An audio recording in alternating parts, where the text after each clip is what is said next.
Welcome to episode 71 of Timm Talk, the podcast about the DC animated universe co-created by Bruce Timm. I'm Chris Lord. I'm Cameron Dexter. And we're going to do things slightly differently this week. Yes. For a couple reasons. One, we ran out of time last episode to do our shortlist for season 2.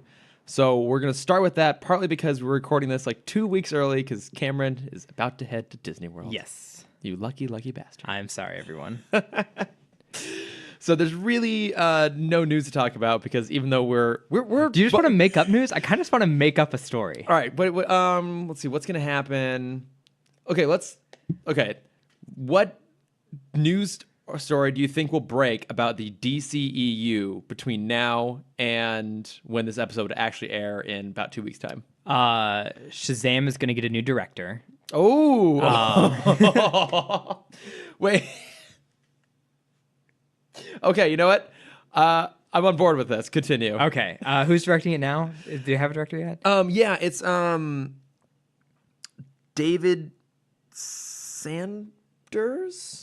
Okay. Go ahead. So it's oh god, what? Hold on, who's the David Sandberg. Okay. He kind of looks like Robert Kirkman. Okay, so he is going to drop out because of creative differences between him and DC, and replacing him will be Kenny Ortega. Who's Kenny Ortega? Kenny Ortega is the guy who directed the High School Musicals. Oh my god. And we're going to find out that because of Zachary Levi's amazing singing and dancing abilities, Shazam is actually going to be the first DCEU musical. What do you think about this, Chris? I'm on board. I am on board for every single possible element of that. I love musicals. I want to see a superhero musical.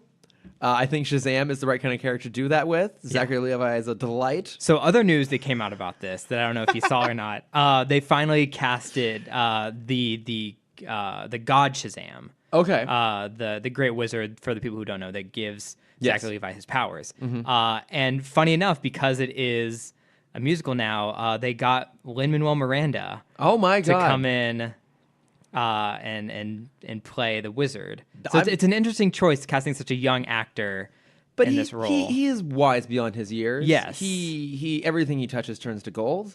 I think this is terrific casting. Yeah, and it's nice to see him and Dwayne "The Rock" Johnson pair up again because I'm sure there's going to be some interaction between him and Black. That's true. Yeah, he's going to have a cameo appearance. He has his own dedicated song and dance number. What's the character's name? Black Adam. Black Adam. Yeah. Not Black Lightning or Black Bolt. I was like, I'm pretty sure. No. Or Black Panther. Yeah. And I've also heard they're considering recasting Mark Strong. Now, I love Mark Strong. Me too. But if anyone has seen Kingsman 2, we can acknowledge that maybe not the best singer. So Dr. Sivana is now going to be played by Neil Patrick Harris. Okay. Yeah, I remember reading about that. Yeah. Finally, we've always wanted MPH in the DCEU somewhere. Yes. This seems like a really natural entry point for him. Well, if you remember, he has had a small take in the DC world already. This is true. Playing Nightwing in Under the Red Hood. He was fantastic. He was great. So I feel like this is just a natural progression for him. It is. Yeah. I think this is the best possible place we can put him in there. You know, we've seen from a series of unfortunate events, he looks pretty good as a bald man. We know from Dr. Horrible Sing-Along blog, he's already a great singing villain. He is. He already has the lab coat. Yeah. Ready to go. This is shaping up to be possibly the best DCEU movie yet. I like when they really push themselves into new territories. You know, like Wonder Woman, it was like a period, like female-driven action drama sort of thing. And, you know, Suicide Squad was like a fever dream incarnate. So yeah, I'm very curious to see what happens when they go full musical. I think with the rise of the musical coming back, you had La La Land and Greatest Showman come out recently. Which, true story, is getting like a huge box office resurgence. It's great. It's coming out in IMAX. Like I will never go to a sing along movie in a fucking movie theater because they're doing those screenings too. I would never. I won't talk about that then. I'm sure you have. But Cameron, it's well established that the biggest difference between you and I is that you experience joy. Yeah. So, but yeah, I'm actually really excited to see The Greatest Showman come back around on that one. I've been listening to that soundtrack nonstop. And I'm honestly really excited for the sing-along version of Shazam. Oh, it's going to be incredible. Yeah. Yeah. Zachary Levi is going to be there in person for every single one of them. Yep. It's a weird choice that they're also not going to have him be muscular. Yeah, which, they're going scrawny again on him. Yeah. Yeah. Well, they're going musical thin. Yeah. So imagine Hugh Jackman from Greatest Showman. Right. Just put Zachary Levi's head on that. And if you're in a musical, it's all, you have to be lithe. You have to be able to move quickly and dance around. You can't carry that bulk around. Yeah. All the time. You know, it's gotta get nice and lean. So now with this cast, who would you like to see as young Billy Batson? Who's a good young singing actor? Fuck it, let's just get the kid who played the young version of Hugh Jackman in The Greatest Showman. Oh, I was gonna go with one of the Stranger Things kids. Oh, Finn Wolfhard. Yeah. Partly because it's the only one I can name off the top of my head. Yeah, me too. But yeah, he's amazing. I agree with you. He can probably. They can all sing. Actually, they're all fantastic. Yeah, they're all just so good at everything. Oh, wait, what's Glenn? What's his last name? Dale. What's the character? I don't know. Doesn't matter. Never mind. Sorry. No, I was trying to remember the one who's got the D'Artagnan. No, what's the fuck? I'm totally blanking on everything in Stranger Things too. The kid always wears the hat, got the frizzy hair. Oh yeah, the one that everyone loves the most. Yeah, what's that actor's name? It's Glenn. This is an M. It's like I don't know. I only know. This bit has fallen apart completely. Let's go with him. Yeah, I agree. Yeah, I like that. Yeah, because the thing is that like Billy Batson doesn't have to look like Shazam. Exactly, he can look like whoever he wants. Yeah, he can look like whoever he wants. So. No, I'm totally down for that. I really Gaten Matarazzo. Not Glenn. Fantastic. All right. Well, great job on my part there. Yeah. I would love that for that to be a thing. Do you have any movie news you would like to start up? Well, I was gonna say that The Flash has once again lost its directors, but we've talked about that at length so many times. Yeah. So let's see which one of us is right in 2 weeks' time. It's now just going to be Ezra Miller. Ezra Miller is directing his own movie. He's directing his own movie, yeah. He's keeping his bowl cut from Fantastic Beasts. Yep. And he's going to direct in that character. Okay, so now that we've gotten through the quote-unquote news. Great news. Of, oh, man. It was great to come back from Disney to read about all to read about that news. We are going to do our short list. This is something that we keep forgetting to do for every other season of the DCAU so far. But so we're going to do it with the worst one. We're going to do the worst one. But so we're going to try to do this from now on. At some point, we'll go back and take care of like BTOS and Superman season 1. But it's the idea of we're going through and watching all of this as a duty, as an honor actually, because we love the DCAU so much. But a lot of it's not great. Let's be honest. So this is the we don't, as much as we enjoy some of you that do watch along with us, we don't expect everyone to watch every episode with us. Yeah, my God, it's too much. Like it's too much sometimes for us. Yes. So we are going to gift you what we think are the best / necessary episodes. Yeah. So this is the short list. So what episodes do you have to watch because they have a significant impact later on in terms of plots, to the best of our remembrance? What happens in the future in the DCAU, and then also what are the ones we actually enjoy and think you should be watching. So how many, Cameron, real quick, how many do you have on yours? 1, 2, 3, 4, 5. 5? Really? Yeah, how many do you have? 9. I guess I can add like one this more. This includes some 2-parters here. Oh yeah, I just have like one part of all the 2-parters. Okay, well yeah, same. Mine's 1 part of 2 parters, but even at that, it's 9. So let's try to think the best way to structure this. We'll just go through episode by episode. We'll say if it's on our list or not. I know for a fact that Blast from the Past, the appearance of Jack Sewer and Mala, not another one of ours. No. Look, I know they come back again later in season 3, but honestly, these are not They do. God damn it. great episodes. But I mean, I'm pretty sure when we get to that episode, it's another one we can just kind of skip. Like do you just want to list your episodes and I'll list my episodes? So we don't have to talk about all 29? That's true. That's long. Okay, not Blast from the Past, no Promethean, Speed Demons. Yep. Speed Demons on mine. Obviously, great episode.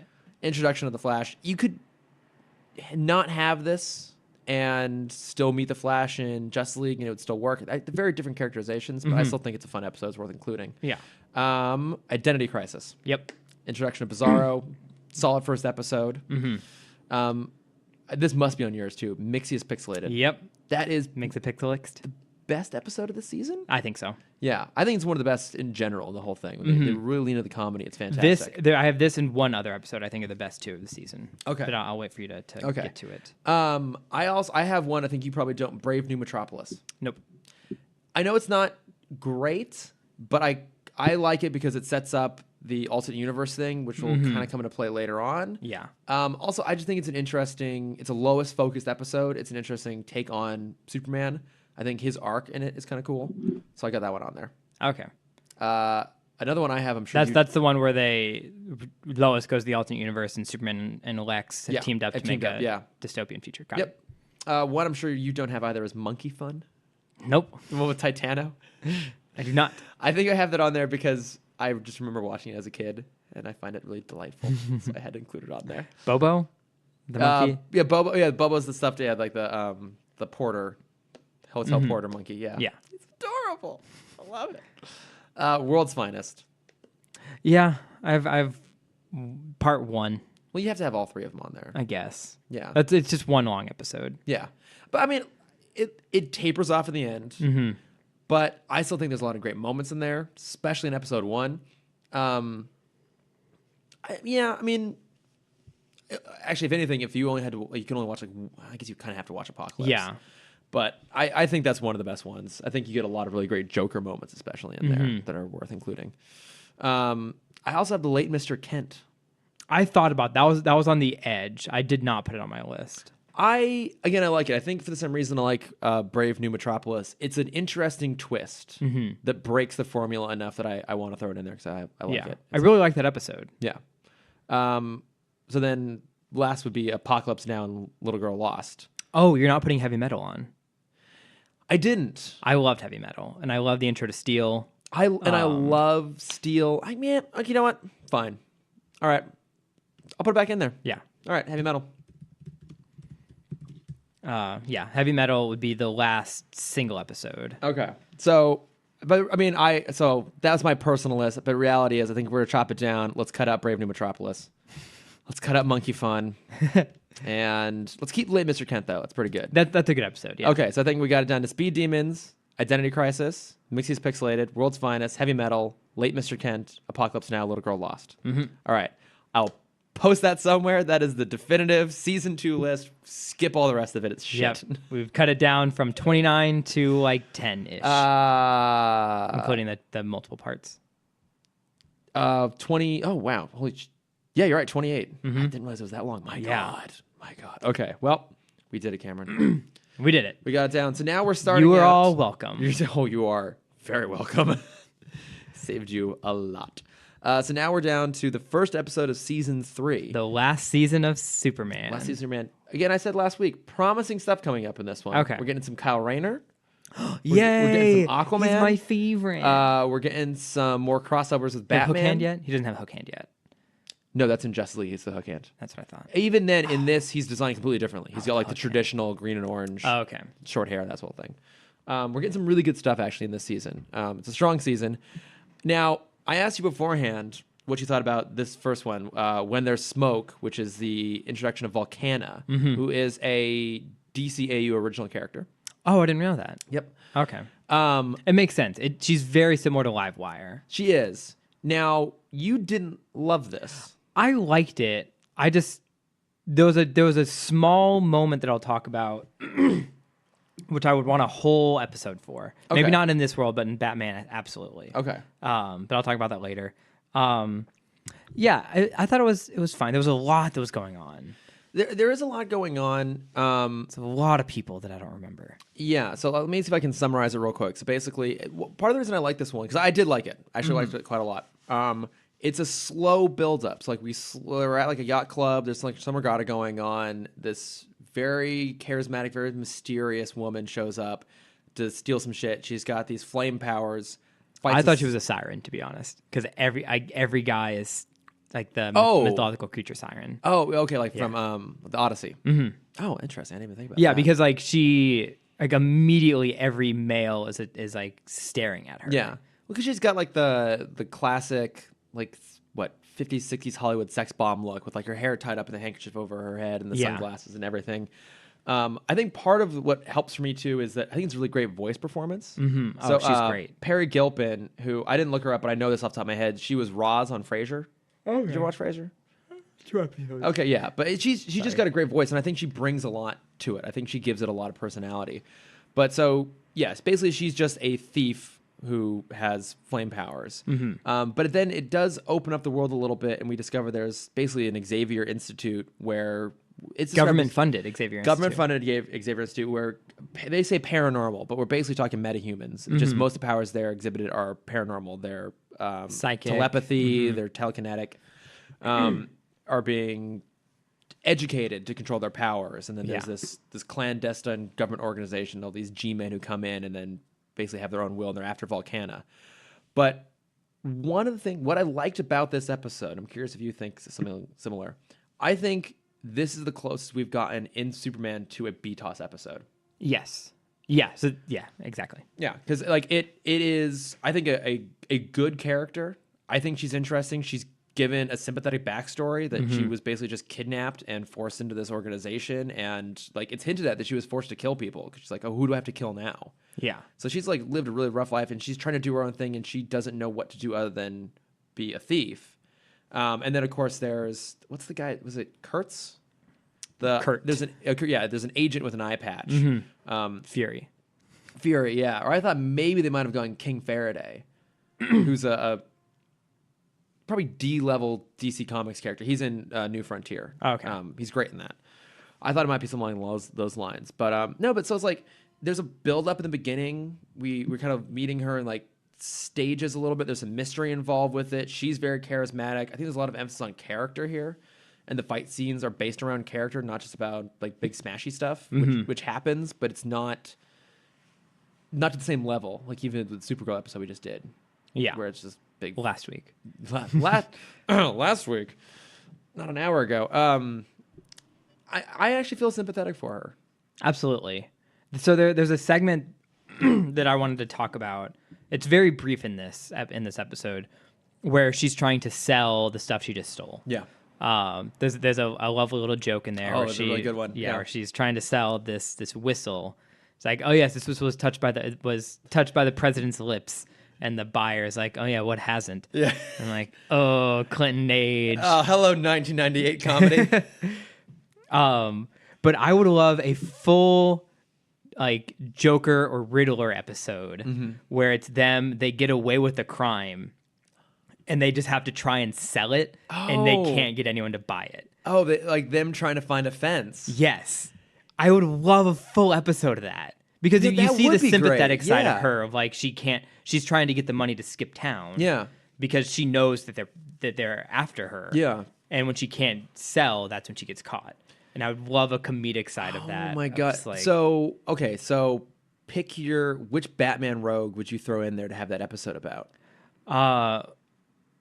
I think the ones that would make the most sense would be Catwoman or Joker. Okay. But I would also love for Riddler. I was thinking the Riddler might be interesting. So we get, like, the cool thing about Joker's Millions was it kind of touched on that a little bit. It gave us a bit of a softer side of the Joker. Like, what happens when he's in a pinch? Yeah.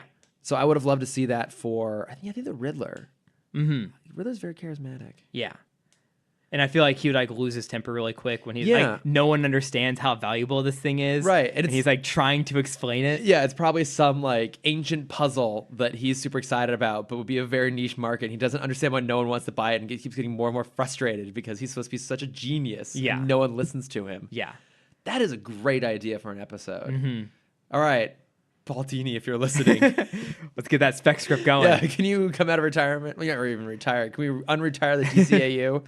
Just to do that, that would be that's not what I was expecting you to go for. I thought you were going to talk about the Paranormal Institute. I mean, that also is so fascinating and deserves a whole episode on its own. But I think so, because I agree, it could be interesting to do a whole episode. But if you look at like what's the most emotionally impactful thing that could come out of that, we basically got that with Ace in JLU, anyways, an epilogue.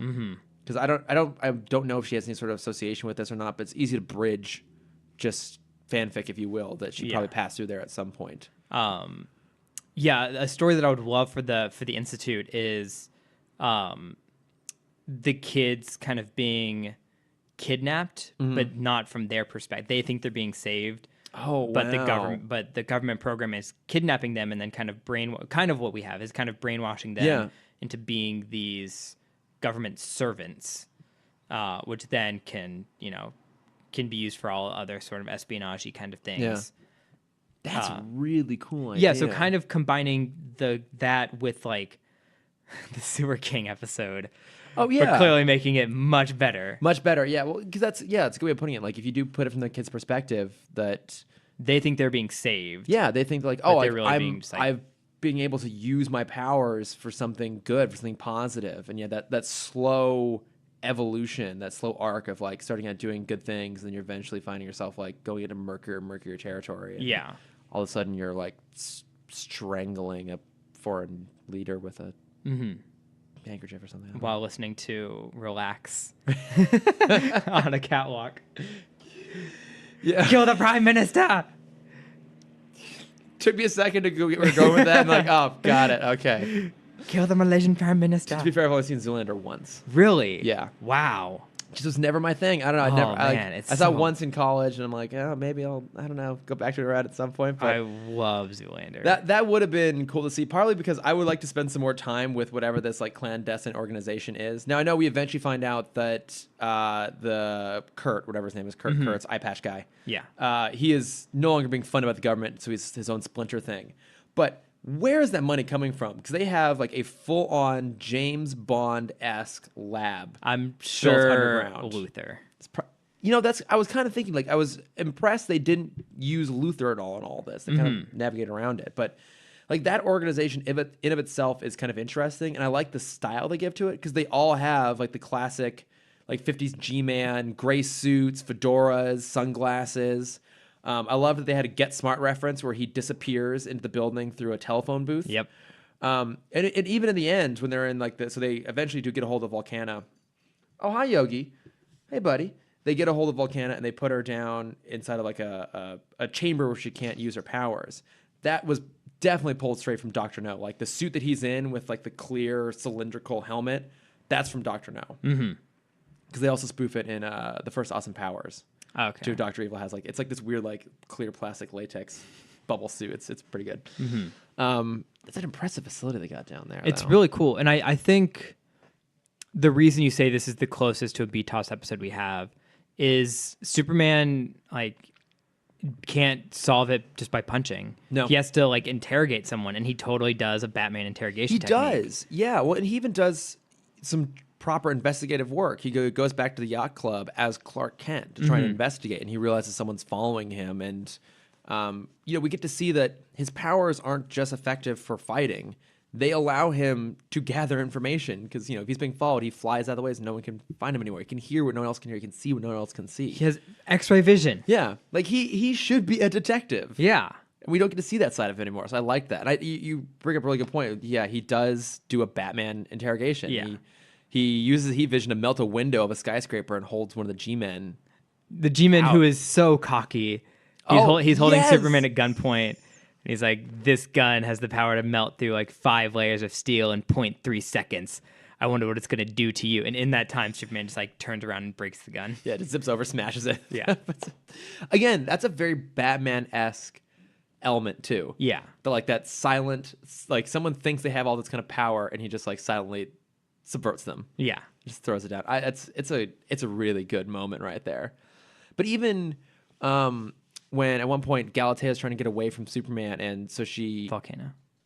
What did I say? Galatea. Oh, god damn it! Volcana. Volcana's trying to get away, and so she kind of goes like flame on, and she flies off, and we eventually learn that it's a very odd flying technique too. I don't know if you noticed. What was it? It's legs spread wide. Oh, and pushing fire between them to take off. Yeah, there are which I don't think is like it's not. I don't see it as sexual, and I don't think it's meant to be sexual. I think it's very funny. I think it's meant to be sexual. I think it's hilarious, especially given the like bikini they put her in the end when she's captured. I mean, that is a problem. I think all the way through. I think it's less so when we get to jail and JLU, but certainly like Batman through into Superman, there's quite a bit of sexism. And we've talked about this before too, that they don't know who Lois is. Don't know who Lois is at all. She's a non-existent character. But even down to the design, like the women are very sexualized, and the only man who is Nightwing. That's because he should always be. Right. Yeah. Yeah. No, I agree with that point. But so it's kind of cool though, because when she tries to escape, we realize it's like a fire decoy. That felt kind of Batman-esque too, a little bit. Just I don't know, just it's not something you expect. The Batman episodes tend to throw some cool surprises in that you're not expecting. Yeah, Superman generally doesn't, and so I liked those. I think with this episode, they were able to throw these surprises in because it was an original character. I think that helps. Yeah. Like a lot of the characters we have, we know who they are and kind of the limits of what they will do. Yeah. So when you have someone brand new, they kind of have the ability to do new things, which is why I compare her a lot to Livewire. But I mean, because Livewire was original too. Yeah. But just good character, bad episodes. Yeah. Yeah. Yeah. I'm not sure what. Maybe it's just. Oh, so what I did, if I recall, this one is. Oh yeah, written by Hilary J. Bader, who we were just talking about a few weeks ago. What did she do that was so good? Oh, she did Heavy Metal. She did Warrior Queen, Prototype, Hand of Fate. I think she did some of the good Batman stuff too. But she's a really good writer. Double Dose. Okay. Yeah. I think that maybe helped. I think they just had a good writer on this one. They did something cool with it. Yeah. And then the ending, I feel like this is the go-to ending for a lot of villains. For a lot of villains that aren't like bad because of their own things. Oh, like they kind of retire, sort of? They're stranded on an island. Yeah, so Superman, strands Volcano. Got it right this time. On like a tropical island. He just keeps flying her supplies. Yeah. Can't she fly? I don't know how far, because I had that idea too, but like she's surrounded by water. I guess it basically holds up, because I think even when we see her fly for a long time, that's the decoy. Yeah. Excuse me. So yes, maybe she can't go that far. But I feel like there's a handful of other villains that have just been kind of plopped on an island and let be. The one that I remember best would be Sandman in the Ultimate Spider-Man. Okay. Because he becomes the island, which I think is a really cool story. That's cool. Yeah, it's a great episode. I think one of the best episodes of Ultimate Spider-Man. I gotta watch that. It's a good one. I think it's all on Disney XD, I think. I think so. I have to double check that. It's Drake Bell. And so it's weird listening to, because I'll like start the episode and then step away from my computer for a second and just hear Drake, and I'm like, oh, Drake and Josh is on. And there's a couple other villains that have had that same treatment. Well, I mean, Bizarro left on the planet. Bizarro wasn't not someone else in the Superman world was already left on an island. Well, I mean, Metallo got encased in volcanic rock on an island. That's a little different. Parasite kind of gets his way, sort of. He gets like the TV he always wanted in one of the episodes. Livewire, she just keeps getting arrested. She's just a pain in the ass. Not Lex. She could also just be on an island. Yeah. No I guess technology. Titano. That's right. There we go. Yeah, Titano got left on an island in the classic episode Monkey Fun. Yeah. Yeah. No, I mean, what I thought was interesting was that's also a very Batman-esque thing to give the villain a sympathetic ending. But I feel like one of the differences is that Batman, it's still usually a little bit more cynical. Right, so you look back at like the classic example is always Heart of Ice. So Mr. Freeze gets away, but it's still. I mean, actually, he's locked up, but it's a sad ending. He's a sympathetic character that gets like a sad downbeat ending. Yeah. Whereas here it is generally pretty positive. So she's just like hanging out by herself on a beach, getting tan, and flirting with Superman whenever he stops by. Don't you ever cool down? Yeah. Shut up, Superman. It's cheesy, but it's kind of fun. Yeah, I wish we could spend more time with that crazy government organization. I know. Like, they're kind of cool. We have 2 episodes we want to write through this one. Yeah, I know, right? We need to start doing our own fanfic. Yep. Actually, we'll just go ask our friends over at the Watchtower database, because they do that. They're like really? The DCAU like the legacy stuff. I'm like, hey guys, you probably have already done this, but hey, you should do these. Yeah. Our gift to you. You're better writers than we are. Yeah, but I like this one a lot. I think it's a good way to start season 3. I think it starts us on a generally positive note. I feel like I would probably include this on my short list in a few weeks' time. I think I would. I'd have to see the rest of the episodes. Yeah, that's see true. where the bar is. There's some good ones. There's some good ones in there, and I think it's interesting too, because I feel like this is one of the few weeks where I liked the Superman episode better than the Batman episode. I don't know if you had the same feeling or not. They were both. I would say that they were both pretty okay for me. Yeah, because our Batman episode this week is Love is a Croc. Mm-hmm. It's a weird pairing. It's a weird pairing. I like that it's a weird pairing because it's Baby Doll busts Killer Croc out of prison basically, and they go on a Bonnie and Clyde style crime spree. And I like how they reintroduce us to Baby Doll, where she's like working as a hotel. It makes clerk. me feel so bad for her. I know, yeah, because she is. I think she starts out more sympathetic. Yes, very sympathetic at the beginning because she looks like she's adjusted to normal life. Yeah, she's working as a kind of receptionist at a hotel, and a drunk asshole comes in and just starts making fun of her. It's like, oh, I remember you used to be on TV. You used to be somebody. Yeah.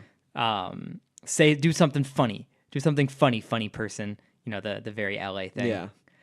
You're a comedian. Say something funny. It's a joke. Yeah. Come on. And she kind of snaps. Yeah. And you see her like fully adjusted, and I think that's where like I felt bad for her at the beginning, and you just kind of see her sink more and more into what she used to be at the beginning of the first Baby Doll episode. Because I'm trying to remember. I think isn't the final shot of the original Baby Doll episode? Isn't it like the wide shot of the studio, and she's like sitting alone with a little bit of light on her in the dark, and it's her just like keeps muttering like I didn't mean to. No, it's her in the Hall of Mirrors.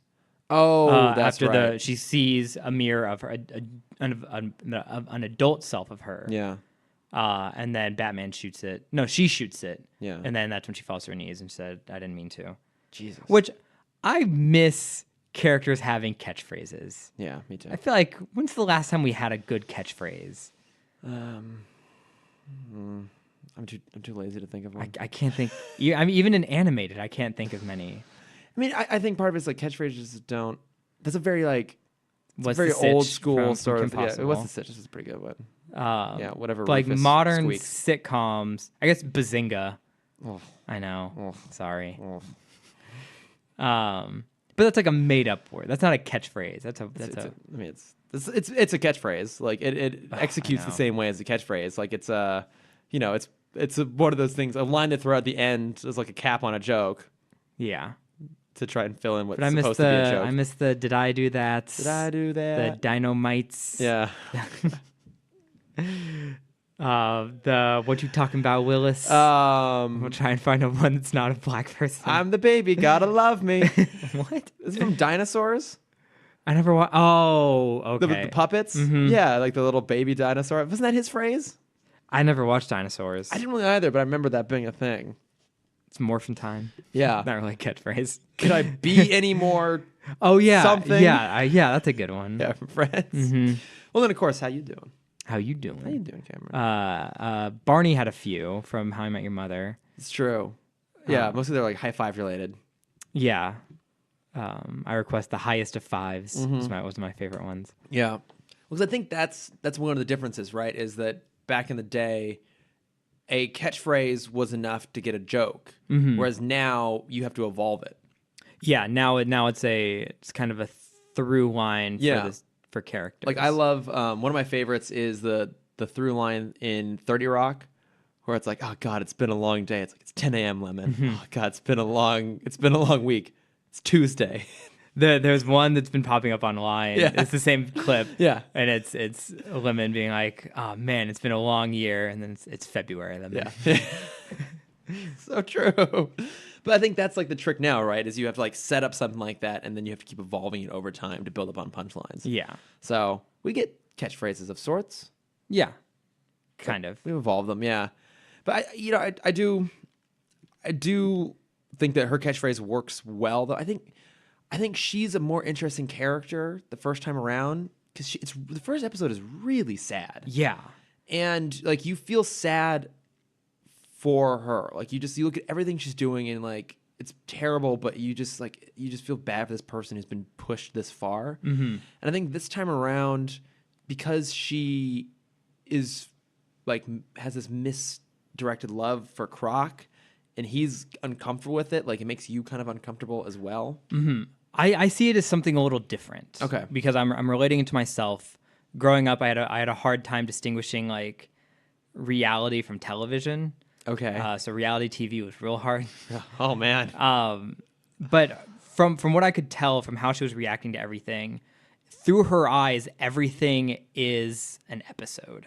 So you see her watching at the beginning. You see her watching the trial of Killer Croc. Yeah. And she's watching it like she's watching a drama. She's like reacting to the character, to the actions. She's not seeing a real person. She's seeing someone on TV. Oh, interesting. And I think that was why she chose Croc. Because she's like, that was a continuation of his episode. Yeah. Was like, he needs a girlfriend.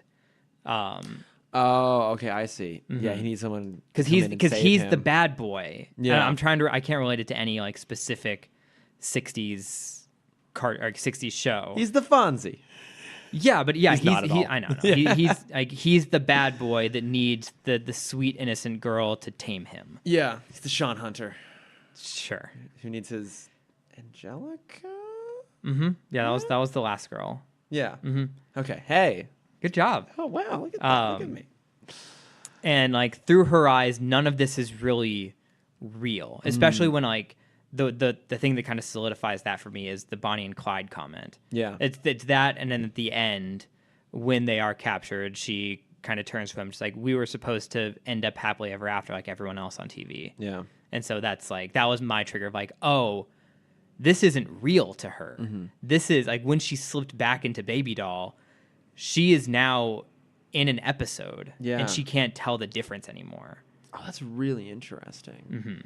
I guess that kind of makes sense too, because when she finds out that Croc is planning on ditching her. Yeah, it's breaking the TV storyline. Yeah, and then so she's like, "Oh, I'm just gonna set off a nuclear power plant." And yeah, I guess in her mind, like that's what would happen in a TV show, right? It's like the literally the nuclear option, where it's just like all that matters is what's going on with these characters. So who cares about the rest of the world around it? Yeah, and they have to have their tragic we're gonna hold goodbye. the city up for ransom. It's like no, we're just gonna go out in this massive explosion, and that's a really good way of looking at it. So I guess because the first one does seem like sadder, I think. But I still love her first appearance a lot more. But you still do feel for her in this one, and I feel like you feel for Croc a little bit too, because there's even a couple very strategic moments where he's like kind of enjoying it.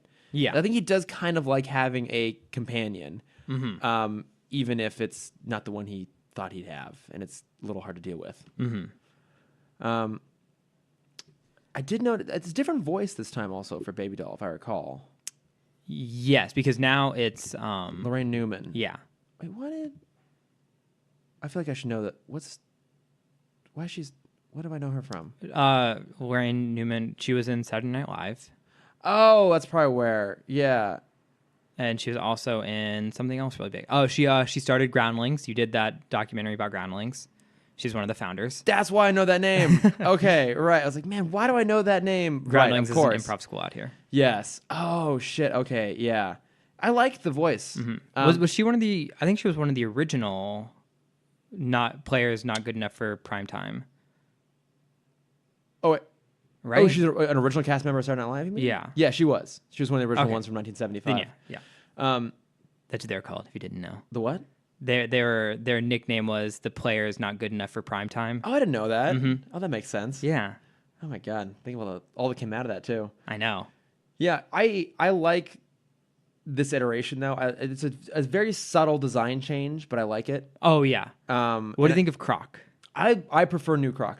Me too. I still don't like it, but I like it better. What do you like about it? I don't know. I want it more crocodile-y. So, I guess this is more crocodile-y than the last one. Oh, yeah, the last one just looks like he has a skin problem. Yeah, he's bumpy. He's bumpy and gray. Yeah, this one he's green and scaly and angular. I like the angularness. I don't know what I would want more. Maybe like, I guess when I picture Killer Croc, my mind immediately just goes to the lizard from Spider-Man. Oh, okay. And so I think like a good balance between them is what I want. Yeah. So I'm trying to think because they've gone pretty far like that. Like in Hush, he basically looks like the lizard, and that they explain that he's been modified, he's been mutated by Hush. to look that way. I'm trying to think if there's a better version I've seen out there. I mean, I guess I like the Arkham ones. The Arkham game one, is pretty good. I like that. One. I think even to be fair, the Suicide Squad, those like that makeup is very impressive. Mm-hmm. It just doesn't. You mean Oscar-nominated movie Suicide Squad? Oscar winning. Sorry, Oscar-winning movie Suicide Squad. Just for that exact thing. Yeah, but I do like the Oscar award recipient Suicide Squad. God damn it. Yeah, I like the Arkham version of him quite a bit. I mean, he should resemble a human. I guess the one that I keep relating it to is the first animated Arkham movie, Assault on Arkham. I really like how they do Shark King. Oh, yeah. And I want that kind of treatment for Killer Croc. Yeah, because I'm looking at a photo right now of this is great for all your listeners. I show this to Cameron, but this is the shark. Yeah. That's kind of what I want. King Shark. Yeah, he does. Yeah, it's got like just big jowls kind of going on. I was just looking at a version that I quite like for him. Crap, what was it? No, shit. Oh, doesn't matter. Because Killer Croc is also in Assault on Arkham. Oh, he is. Yeah. But yeah, I mean, I think it's fine. God damn, I had a note. What was I thinking on? Oh, this is one. Yeah, what is this one? Him and Cheetah are together. Maybe that's a new one. Because I like this. This is what I was looking at. This is what I wanted. Oh, okay. Oh, is that from... What is that from? I have no idea. DC Movies Wiki. That looks like one of the direct-to-video versions. Wait, have you read Batman Earth 1? It's a reintroduction of a younger Batman. In the second volume, he comes across Killer Croc. Here's an image of it. Okay. Yeah, that's kind of like a closer to the BTOS version. Closer to the BTOS version. And actually what's cool in that story is that that's like one of the most sympathetic versions of Croc I've seen, where he really is just trying to live his own life and stay away from everybody. It's pretty good. But I like him in this because he is a little bit soft. He has those moments where he's actually kind of enjoying being around Baby Doll. And I think part of it is he's just used to being on his own, so he wants to get away. Maybe there's an element of like self-sabotage there too. The one thing that I didn't think quite worked for me is when he's like, "Nah, baby, I'm going to go off and like, hang out by myself for a bit. I just need to be some alone time." And he goes to some bar and there's like two girls throwing themselves all over him. Like, this is where I find it like a little bit ridiculous. I mean, he's not quite as fugly as he was back in BTOS. I'm just like, this stretches the credulity a little bit. In that scene though, there was a very small detail hidden in the background. What was that? Which made me very giddy. What? There was a band poster in the background for a concert coming up, and it was a pictograph puzzle for what are their names? Sorry, I just forgot their name. The Josie and the Pussycats. Oh, really? Yeah. Oh, that's pretty great. Very like hidden, and I loved it. Wait, what's a pictograph puzzle? Pictograph is that's where it's like the drawing of an eye to represent the letter I. Oh, okay. Yeah, where it's like the 6 images, like a bunch of images that if you say it, you read it as words. Yeah. Oh.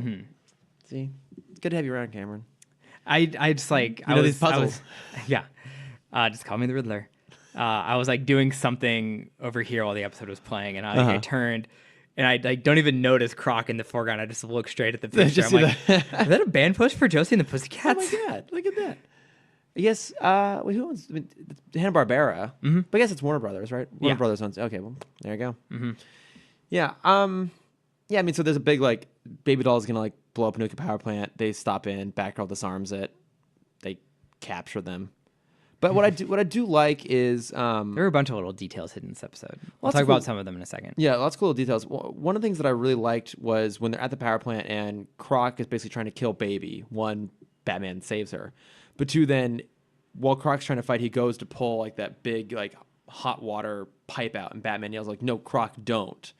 And it's a small thing, but I think it again shows that Batman does kind of want it. He does care. He does kind of want to help, which is interesting because I feel like we see more of that in the new Batman Adventures maybe than we did or we see more subtle versions of it than we did in BTOS. In BTOS, there'd be episodes all about him trying to help. Whereas here, that's peppered through everywhere, like how he treats ventriloquist, even this moment when he's trying to like help Croc. There's one other that I could see. It was a shot of Batman walking, and so it was from Baby Doll's perspective. So it was just his feet, and I could see his face in my mind because it's when he drops the taser next to Baby Doll. Oh yeah, which looked suspicious. It looked like it was unintentional, but like nothing is ever unintentional with Batman. No. And so I could just see him like dropping the taser and it's like kind of having that like corner smirk of like, she needs this. Here you go. Maybe you'll help me out here. I'll just set you up. Yeah, so she goes and tases Croc, which is a nice little moment. What were some of the little details you liked? So the newspapers, they always hide small little jokes in the newspapers. There were, you see the Gotham paper, Gotham Tribune. That doesn't sound right. Gotham Gazette. Yes, because it's Chicago. Oh, okay. I know it's the Gotham Gazette in other iterations. I'm not sure if it is here or not. Yeah, because it's the same font as the Chicago Tribune. Oh, okay. In that one, they give them the title of Gotham's Bonnie and Clyde, and then they throw on Metropolis. Yes, the Daily Planet on top, and there was an article in the corner about where was it? About Bruce Timm. Oh, what? Yeah, Bruce Timm makes another appearance in there. It says, "B. Timm, excited for DVD release." Oh my god. That was on one side, and on the other side, no. So that was the Gotham one. Yeah, the Daily Planet one. It was Superman has hands full. Yeah. It was like the big title is like Bonnie and Clyde of Gotham rampant, and then Superman has his hands full. Superman has hands full. Yeah, I'm trying. Okay, so this would have come out in '98 because they didn't release these on DVD for a long time. But I guess that would mean DVDs were around, as we know from the Joker's Millions, where everything was a big DVD sign. When did this? This was July of '98. I'm trying to remember. I think at some point they released World's Finest on its own on DVD. Okay. Maybe. I remember the DVD 2-pack where it was Phantasm and Mr. Freeze. Okay. They were selling together. Because I remember that was my first time seeing BTOS. Oh, okay. I was walking through like Macy's or some weird place where I wasn't expecting to see a superhero. Yeah. And I saw like Batman and Mr. Freeze. And I'm like, what is this? Oh my God. That amazing movie Batman and Robin just came out a year before and I loved it. No, I hadn't seen that yet. Oh, I saw it when it came out and I loved it. I was 8. I know. I understand, Chris. I understand what bad taste is like. It's true. Preaching the choir on that one. There was another point in this which I really loved, and it kind of plays back into the TV trope of this is an episode from the perspective of a failed relationship, or a failing relationship, and I love that idea of like you see Baby Doll still in quote unquote love with Croc, and Croc kind of distancing himself, not knowing how to handle it. Yeah, well, not even just that, just like he doesn't want to really be there anymore. Yeah. He's like, yeah, I need some me time. Yeah. And Baby Doll just doesn't understand that. And there's like a shot where it's the back of her and you see Killer Croc just kind of like go around a corner. And I'm like, this is every fucking breakup scene or like what leads up to a breakup scene. Yeah. I get it, Croc. Everyone needs their alone time. Yeah, get your me time. Yeah. You gotta go, clean out your scales. Whatever the hell he does in his own time. Yeah. But I liked that like a little nod to just kind of like, that's how everyone handles it. Yeah. Yeah. It's pretty solid. There's one other scene that kind of bugged me. Okay. Because of it's right after the newspaper scene. They're infamous at this point. And the next scene is them robbing a casino and as themselves. She still looks the exact same. She still looks like she did on TV. Yeah. And clearly people still know what that looks like because a drunk guy can notice it when she's not in the makeup or her hair is up. Yeah. Or down. And they still don't figure it out. Yeah. So they go to this casino. Baby Doll is like playing with a ball. The security guard comes over to like get her out of there. And then just this giant Killer Croc only wearing a trench coat and a hat. Who's gonna notice though? Right. Yeah. This giant 8-foot monster with green skin. Yeah. It just busts through the wall. They're here. Oh my god! How did we not see this coming? How did we miss this? I know. It's a little silly, but I mean, I think it's typical of like the new Batman Adventures that I feel like even their lesser episodes are still pretty decent. Mm-hmm. Don't get me wrong. There are some real shit episodes that we're gonna hit eventually. I'm mostly looking at you critters. Oh god, so bad. Yeah, this one's fine though. Yeah, it was fine. It was looking at it through kind of baby doll's eyes. It was a very interesting perspective. Yeah, because something that I related to a lot growing up, of like blurring the line between. Oh, but okay. What's it? I also think I'm a 6-year-old girl. Yeah, it seems about right. Yeah, yeah. It's still pretty good, and there's good stuff coming up here too, which I'm pretty excited about. Like, oh my god, man! Next week, good week. Oh, good. Real good week. Nighttime, which is another Superman Batman crossover episode. Ooh. One of my all-time favorites. And then Torch Song, which is the introduction of Firefly. Ooh. Which I seem to recall enjoying quite a bit. Okay. I like Firefly in the Arkham games. Yeah, he's good. He's good in this. Oh man. Just looking at this, some really good stuff. I'm excited. I'm also a little biased because this is peak window for me. Mm-hmm. Yeah, this is 8-year-old Chris sitting down Saturday mornings with Cinnamon Toast Crunch and some Legos. Yeah, a lot of Cinnamon Toast Crunch. Mm-hmm. Mine was I'd switch between Raisin Bran. So much healthier. And Mini Wheats. Mini Wheats. Oh man, those are good cereals though. There was I don't know why. I talked to my mom about this the other day, and I don't know why, but she had a oh god, what are they called? You put them in your kitchen, and you'd put like all your spices on it, and it would rotate. A Lazy Susan. Yes, she had a Lazy Susan in the bedroom with nothing on it, and I would sit there with my bowl of cereal, and during commercials, I would spin.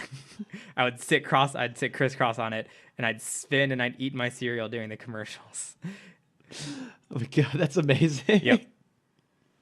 Oh, little Cameron on his Lazy Susan. I also remembered, I was supposed to bring this up 2 weeks ago, but I forgot about it. I remembered my irrational fear growing up. Oh, you did? Okay, what was it? Because to recap for everyone, you mentioned your irrational fear. My irrational fear is to cross an empty street and the DeLorean comes out of nowhere at 88 miles an hour and runs me over. Mm-hmm. Yeah.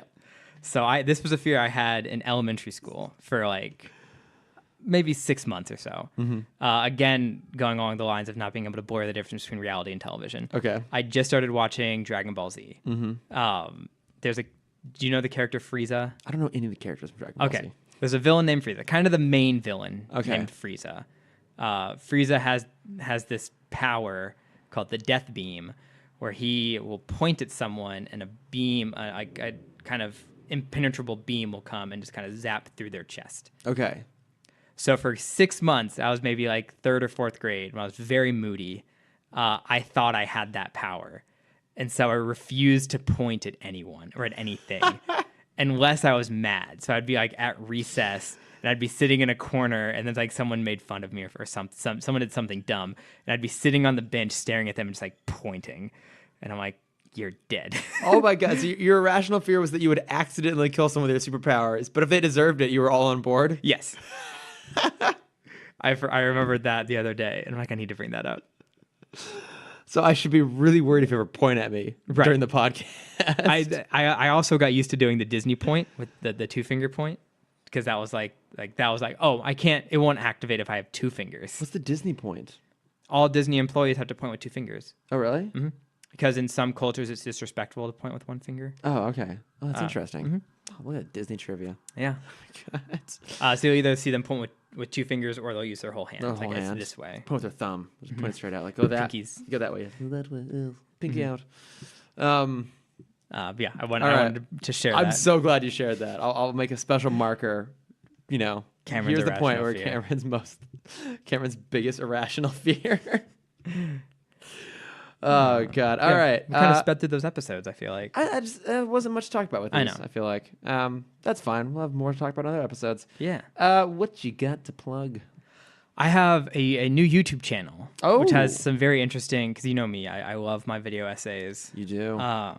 There's a channel called Just Right, and there are two that really stood out for me. There was one, and it was Harry Potter, how J.K. Rowling writes a mystery, and it was a really cool comparison between reading a mystery versus seeing a mystery. Oh, okay. And how J.K. Rowling hides a bunch. Basically, the argument was every Harry Potter movie is a mystery novel. Yeah, pretty much. A fantasy mystery. Yeah. And the movies don't really capitalize on that. And the big one they made a point of is in Prisoner of Azkaban, with Lupin being a werewolf. In the book, when they're the first scene when he's fighting the Boggart. Not the Boggart. Yeah. The Boggart. The Boggart, thank you, when it turns into your fears. The description for when Lupin jumps in front of Harry, because Harry's turns into the Dementor, her words were, it turns into a shining silver orb hangs in the room, something along those lines. No real mention of it being a moon. It's just a shining circle. Yeah. But in the movie, clearly... It's a moon. Yeah. You have the moon with the clouds and everything. Yeah, and when we see him, he has a bunch of scratches all over his face all the time, too. Yeah. So there were a couple other examples. It was really interesting. That is cool. Yeah. I never thought about... Because obviously I don't read very much, and I'm sorry about that. You've read the Harry Potter books, right? You continue. It's like the third time you brought it up on the podcast. I legitimately had forgotten. I've listened to all of them multiple times. And I'm sorry. We've already established that listening to something is not the right way to ingest it. It's fine. Watch us on YouTube. Don't watch us on YouTube. Just don't watch it. No, watch us on YouTube. Watch us on YouTube. Get those numbers up. Just watch Cameron's art static for an hour. The other one, which I think you would really like, was through Avatar: The Last Airbender. It was called How to Write a Compelling Backstory. Oh. And she even compared it to Batman. Or I think it's I don't remember who hosted this episode. The person compared it to Batman. Okay. Where there's one episode in particular of Avatar. It's called The Storm. It's episode 12 of season 1, in case you were wondering. I was. So. And it's when you learn about Aang and Zuko's backstories. So Aang, the tragic past of him becoming the Avatar, he wants to stay a kid. Yeah. He runs away because they want him to grow up, gets caught in a storm, freezes himself for 100 years, and now we're back to the intro of the episode. Right. Zuko talks out against a military general in a meeting that was very disrespectful. His father kind of hits him for it, which gives him the burn mark. He gets in an Agni Kai, which is like a duel with his father. His father just beats the shit out of him and then banishes him for talking out of turn. From both of their perspectives, everything that went wrong was their fault. And so the idea of writing the backstory is, it's called having the ghost, is what they said, is a backstory where everything that went wrong is because of them. So for Aang, the air nomads being wiped out, he is the last airbender, hence the name of the series. He's the last airbender because he left and let the Fire Nation come in. He wasn't there to protect his people. Oh, okay. So it's his fault that he's the last one. Interesting. For Zuko, it's his fault that he's lost his honor because he spoke. It's a little more complicated because he spoke like in a moral sense. Basically, the reason he spoke out was the general wanted to just sacrifice a whole section of the military that they knew they were going to lose. They were just going to do it for like research purposes. It was like they were going to see how the Earth Kingdom would react if they sent these people here, and just leave them to die. So Zuko, his real quest was finding honor, but he lost honor through immoral actions. Because in his eyes, honor was through his father, but his father was a very immoral person. And so he didn't know how to like cope with being a bad person and still being good in his father's eyes. Right. Okay, I see what you're saying. That it's there. It has to be their own undoing, sort of. Like, gives them a tragic backstory, which, I mean, like, it ties in with Batman too, right? Yes, like, so Batman he sees it as his fault that his parents died. Yeah, well, in Batman Begins specifically. Yeah. If we're going through the movies, the beginning you see him with the bats. He's scared of the bats. They go to the play. Yeah. They're not watching Cats. What are they watching in that one? No, I mean, it's in one of them they're watching Cats. What? No, not. I don't think there's a version of Batman where he and his parents go to see the Broadway musical Cats. It might be the Simpsons parody. And they go outside and get they shot. For what I've heard, Cats is a terrible musical. So I think most people would probably take the bullet. Yeah. But in Batman Begins, he is scared of... It's not Dante. I forget what it is, but yeah, it's a devil figure who looks like a bat, and they're all spinning around. He thinks they're bats. Yeah, so he's the one that asked them to leave. Yeah, and that's when they get shot. Oh, that's interesting. And that's why people say that's why you say Batman Begins is the best. That's one of the reasons. I mean, it's Batman Begins is the best. It's the best one. Batman movie. Well, because it's the second best Batman movie. Yeah, Batman Forever. No. Yes, behind Batman Forever. Oh, when it's Robin's fault. It's Dick's fault that his parents get shot by Two-Face. Yeah, he was looking at himself in the mirror. Understandable. I mean, 90s Chris O'Donnell, good looking man. Yeah, he's very still pretty good looking now. And not a lot of the Batman stories tell it that way. It's kind of a coincidence that they leave because it either ends or it's intermission. But it's never directly tied because of to Bruce. No, I think that's a really good point. It's an effective way to, to like put that on the character a little bit. And so now it's not a revenge story. Now it's a redemption story. Yeah. Yeah. God, Batman Begins is so good. I know. Avatar's so good. I'm sure. They did this with 2 characters in the same episode. In 30 minutes, they did this. It's amazing. It's so good. It's such a good episode. Are you a fan? You a fan of Avatar? Just a little bit. Yeah. Have you ever seen Californication, Cameron? It's real. It's real good. Okay, so you got that awesome YouTube channel, Just Right. Yes. Wrote it down. Huzzah. WRITE. In case. Oh, fuck me. Okay, let me go. Because it's all about like how to like different writing mechanisms. Well, that makes more sense considering that both the videos have the word "right" in them. I suppose I shouldn't be going off that. So that's my plug. I spent a little longer on it than I needed to. That's fine. But what are you watching, listening, reading? I found through some friends this great series called Kailoki on YouTube. So the channel is Leisure Elk, and so my friends Dan and Logan helped actually make this show. But it's basically the idea is what happens if Kylo Ren and Loki live in an apartment with this other guy. Okay, that's exactly what I with this other guy named Matt. Got it. And it's just kind of silly hijinks, and it's just like 2 very emo people fucking things up all the time. It's really fun. I'm only a few episodes in, but it's great. They're all pretty short. They're all like 5 minutes or so each. And it's a lot of fun, so definitely go check that out. And then I went to go see Paddington 2. You did? Charming as fuck, that movie. Is it still at 100% on Rotten Tomatoes? I will double check right now. If it is, it's totally earned. Here's the thing about Paddington and Paddington 2. They are not amazing films. Still 100% on Rotten Tomatoes. My God. They are not like amazing films, but it's impossible not to like them. Because they're just very sweet, they're very earnest, they have nice things to say, good performances, they're charming, they have really inventive kind of like slapstick humor-esque setups for all these sort of things. 8.7 out of 10, 178 fresh reviews. Zero on reviews, 90% audience score. Totally earned. And so in this one, Hugh Grant is the villain, and he plays this like slightly out of touch, like washed up actor. And it's just really, really sweet and fun. And Paddington ends up in prison where Brendan Gleeson, who he's Mad-Eye Moody in the Harry Potter movies. Got it. But he's also in Bruges, and he's amazing in that. But he's a chef working in the prison, and it's that sequence especially feels very like Wes Anderson-esque, like through mishaps, all the uniforms get dyed pink, so all the criminals are wearing pink uniforms, and it's just really sweet.